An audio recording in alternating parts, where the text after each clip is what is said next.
क्या लगता है टिकट के लिए आप भी एक दावेदार थे, झुंझुना दे के आपको टहला दिया गया क्या?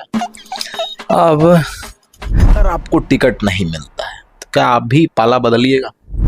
अगर बात करें तो आप यादव समुदाय से आते हैं, यादवों की पार्टी आरजेडी कही जाती है, फिर ऐसा क्या कारण रहा कि आप बीजेपी की तरफ हैं? ऐसा क्या कारण है?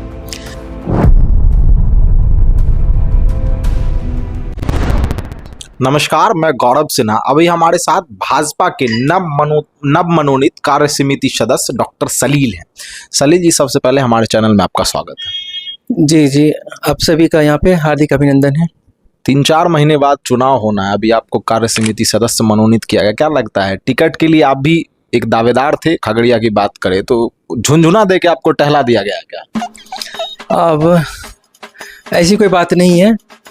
एन वक्त पे यह जो हुआ है, आपको कार्य समिति सदस्य का पद दिया गया, इसको कैसे देख रहे हैं? एन वक्त पे नहीं दिया गया है, क्योंकि ये काफ़ी 2-3 महीने से ये चल रहा था। अभी तो हमारे नए प्रदेश अध्यक्ष डॉक्टर दिलीप जायसवाल जी बने ही हैं, और उनका जो ये अभी फिर उसके कुछ महीने पहले, 1 महीने पहले पदाधिकारी गठन हुआ। अब कार्य समिति का तो ये स्वाभाविक प्रक्रिया है जो कि अभी हुआ है। जाहिर सी बात है, टिकट तो किसी एक को जाएगा, चाहे जदयू कोटे में जाए या भाजपा कोटे में जाए। खगड़िया सीट की बात करें, अगर आपको टिकट नहीं मिलता है तो क्या आप भी पाला बदलिएगा? जी नहीं, ऐसी कोई बात नहीं है। मुझे अपना जो गठबंधन धर्म है उसका पालन करना है। पार्टी का जो भी दिशा निर्देश होगा हमारे आला कमान का, उसका पालन करना है और गठबंधन के साथ रहना है। अगर बात करें तो आप यादव समुदाय से आते हैं, यादवों की पार्टी आरजेडी कही जाती है, फिर ऐसा क्या कारण रहा कि आप बीजेपी की तरफ हैं? ऐसा क्या कारण है? आरजेडी यादवों की पार्टी कभी नहीं रही है। मैं आपको बता दूं, जो उन्हें जनसंघ, जिस समय जनसंघ था उस समय यादव लोग सभी ये पूरे क्षेत्र के वो जनसंघ के साथ थे। बीच में जब जनता दल हुआ था तो उस समय सभी लोग एकजुट हुए थे, जिसमें यादव लोग जनता दल के साथ चले गए थे। हाँ, ये बात अलग है कि बाद में वो राष्ट्रीय जनता दल का रूप ले लिया और राष्ट्रीय जनता दल के सुप्रीमो लालू जी खुद बन गए। और उनका जब नहीं, पार्टी का राष्ट्रीय अध्यक्ष नहीं चयन हुआ था, शरद यादव जी का हुआ था, तो उन्होंने पार्टी तोड़कर अपना राष्ट्रीय जनता दल का गठन किया था। और राष्ट्रीय जनता दल को आप यादवों की पार्टी नहीं कह सकते हैं। आज भी हमारी भारतीय जनता पार्टी में नित्यानंद राय जी हैं, गृह मंत्री हैं, और जो हमारी पार्टी में, भारतीय जनता पार्टी में जो सम्मान यादवों को मिला है, मुझे नहीं लगता है वो राजद या अन्य किसी पार्टी में मिला है। अगर हम बात करें आपके पारिवारिक इतिहास की, तो बहुत ही लंबा राजनीतिक इतिहास रहा है आपके परिवार का, लेकिन ऐसा क्या कारण है कि आपके दादाजी के बाद खगड़िया संसदीय क्षेत्र का कोई भी प्रतिनिधित्व नहीं कर पाए? हाँ, चूंकि उसके बाद गठबंधन की राजनीति शुरू हो गई और हमारे पापा लोग किसी पार्टी में नहीं थे, वो स्वयं अपनी पार्टी बनाकर चल रहे थे, तो थोड़ा संघर्ष लंबा हो गया। लेकिन ऐसा नहीं है कि जनता हमारे साथ तब भी था, आज भी और हमेशा रहेगा, क्योंकि हम लोग जनता की सेवा में हमेशा दिन रात एक किए हुए रहते हैं। अक्सर आपका नाम चर्चा में आता है कि आप किसी परिवार को गोद लेते हैं, फाइनेंशियली सपोर्ट करते हैं, या राजनीतिक तौर पे सपोर्ट करते हैं, या फिर अपना एक भावना है कि लोगों को सपोर्ट करना है, जन जन तक पहुंचना है? इसको क्या मतलब, क्या समझा जाए इसको? जी नहीं, ये मेरा राजनीति कोई भी फंडा नहीं है। और ये मैं आज से जब पार्टी मैंने तो जब से सक्रिय रूप से राजनीति में आया, उसके पहले से मैं ये सब काम करते आया हूँ। आज से नहीं, विद्यार्थी जीवन से ही। हाँ, बस उसको मैं प्रचारित नहीं करता हूँ, मैं ये कर रहा हूँ, वो कर रहा हूँ। और मैं अपनी मुझे लगता है कि जब मेरा जन्म हुआ है, मैं किसी के काम आ सकूँ, यही मेरा सार्थक तभी होगा जब मैं किसी के लिए कुछ कर सकूँ। नहीं तो जो हमारे जितने जीव जंतु हैं, हमारे घर में भी बहुत सारे जानवर रहते हैं, वो लोग भी अपना पेट भर लेते हैं, खाते हैं, सोते हैं, मर जाते हैं, शादी करते हैं, बच्चा होता है, मर जाता है। समाज के लिए योगदान होना चाहिए। मेरा अपना सोच है कि हम समाज के लिए क्या देकर जा रहे हैं, और उसके लिए मुझे कोई प्रमाण पत्र की आवश्यकता नहीं है कि आपने ये किया मुझे दुनिया को जनाने की।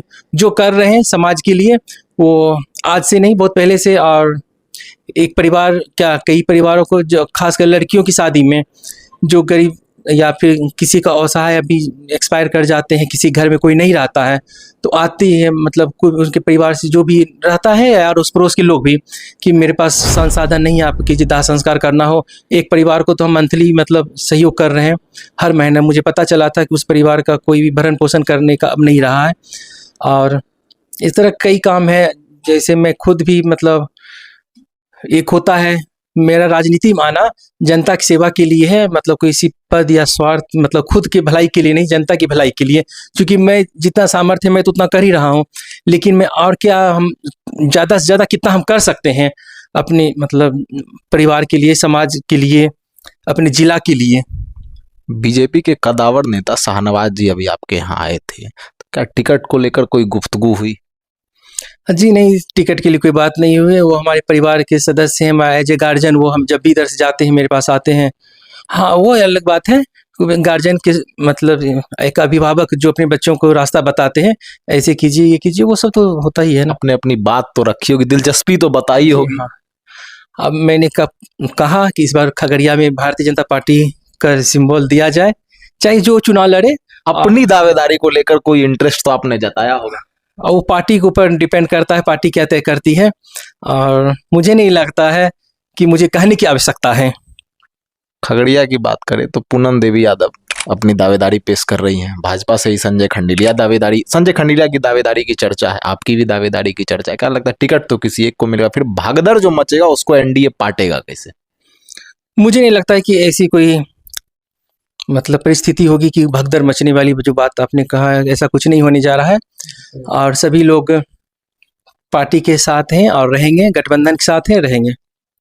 बीजेपी के प्रदेश उपाध्यक्ष हैं संजय खंडीलिया जी, उनको लेकर पूर्व में रणवीर यादव ने एक बयान दिया कि अचानक कौन सा ऐसा अलादीन का चिराग उनके हाथ लग गया, कितना बड़ा साम्राज्य खड़ा कर दिया। इसको कैसे देखते हैं? ये सवाल मेरे हिसाब से उनको भी पता है, वो दोनों आदमी को पता है। राजनीति में इस तरह का आरोप प्रत्यारोप किस हद तक सही है? जहां आग होता है वहां धुआं तो उठता ही है। आप तो काफी गोलमोल जवाब दे रहे हैं, मतलब कुछ स्पष्ट कीजिए क्या। नहीं, अब मुझे उसमें ज़्यादा कुछ नहीं बोलना है। बाकी आप उनसे ही पूछिएगा कि इनका क्या था और उनका क्या जवाब है। दोनों आदमी हैं, मैं किसी का नाम नहीं लूँगा, दोनों बड़े हैं, दोनों से आप राय मतलब अपना पूछिए, उनसे राय लीजिए। उस टॉपिक पे मुझे लगता है नहीं ज़्यादा बोलना है। मतदाता सूची में जो पुनर्निरीक्षण हो रहा है, इसको लेकर तरह तरह के सर्टिफिकेट मांगे जा रहे हैं। क्या लगता है जो मतदाता है उसका जो वोट परसेंटेज है वो तो घटेगा, इसको कैसे देखते हैं?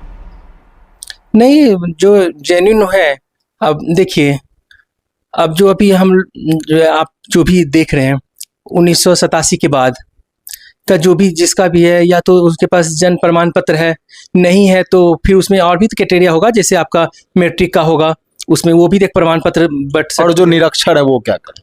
हाँ जी, निरक्षर जो हैं उनके पास तो होगा, कबाला होगा जमीन का, या कोई तो उनके पास सबूत होगा कि आप यहाँ के पास, यही तो मतलब सरकार देखना चाह रही है, आप यहाँ के कितने मतलब हैं कि नहीं है, कोई फर्जी वोटर तो नहीं है। क्योंकि अभी विपक्षियों के द्वारा ही एक आरोप लगाया गया है कि फर्जी वोटर को बनाया गया है। उसका यही है कि भाई अब जांच ही हो जाए, फर्जी है कि जेन्युइन है, और घर घर जाके जांच चुनाव करवा रहे हैं। तो इसलिए मुझे नहीं लगता है इसमें कुछ मतलब शंका की बात है। धन्यवाद।